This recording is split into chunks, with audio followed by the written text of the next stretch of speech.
প্রসার করা যাবে না। তারপরে দেখবেন 2 দিন পর পর কিছু মানুষ আসে, ওই সৌদি আরব থেকে এসেছে, আমি নিজে দেখেছি, এবং পুলিশে এটা কিন্তু শক্ত হাতে হ্যান্ডেল করে, এখন জেলে নিয়ে চলে যায়।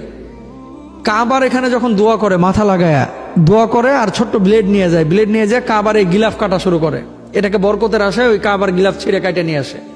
আমি নিজে দেখেছি, এবং সৌদি আরবের পুলিশ মাঝে মাঝেই ধরে। বাংলাদেশ থেকেও কিছু লোক করে, পাকিস্তান থেকেও কি করে।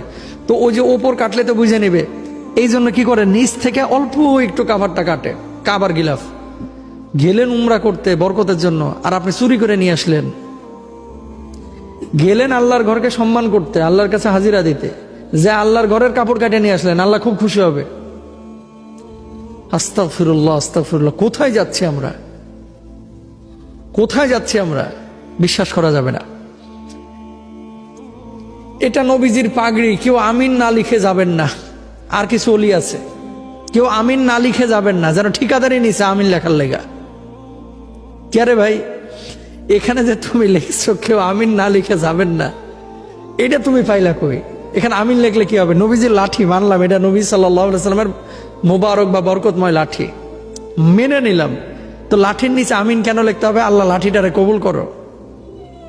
হ্যাঁ না, আসলে আমাদের আবেগ বেশি, কিন্তু ধর্মীয় জ্ঞান আমাদের নেই, দ্বীনি জ্ঞান আমাদের নাই। এই জন্যই দেখা যায় পীর ওলিয়া উলিয়ার মাজারে সিজদা দিতে দিতে কাঁদতে কাঁদতে অস্থির, কিন্তু তাহাজ্জুদের পরে একদিনও কাঁদে না। সিলেটে যায় 2500, 3000, 5000 খরচ করে, কিন্তু পাশের বাড়ির মসজিদে যায় না। চট্টগ্রামে চলে যায় আল্লাহকে পাওয়ার জন্য, জীবন দিয়ে দিবে, ফজরের নামাজ পড়ে না। অসংখ্য লোক আছে এরকম। তো এই যে এই জিনিসগুলো, এটা আদম নবীর জুব্বা, মা ফাতেমার এটা জামা, সবগুলো অথেন্টিক না।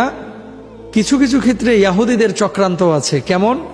মুসলমানদেরকে এই সমস্ত জিনিসগুলো বুঝায়া ওইদিকে কনভার্ট করতে চায়, যে এটা নিয়ে পূজা করে, এবার এটা নিয়ে এবার ব্যস্ত থাক। গোশের মধ্যে আল্লাহ লেখা দেখা গিয়েছে, তো গোশতের মধ্যে আল্লাহরে খোঁজা লাগবে? আল্লাহ তো সব জায়গায় আছে, আল্লাহই তো সবকিছু বানিয়েছেন। মুরগির ডিমে আল্লাহ লেখা পাওয়া গেছে, তা কি হয়েছে? মুরগির ডিমে আল্লাহ লেখা পাওয়া গেছে, তার লাগে তোমার কি বাড়িতে জান্নাতের সার্টিফিকেট চলে আসছে? আল্লাহ কোথায় নাই? সবই তো আল্লাহর সৃষ্টি। এগুলো নিয়ে পেরেশান হওয়া যাবে না। পেরেশান কোনটা নিয়ে হতে হবে?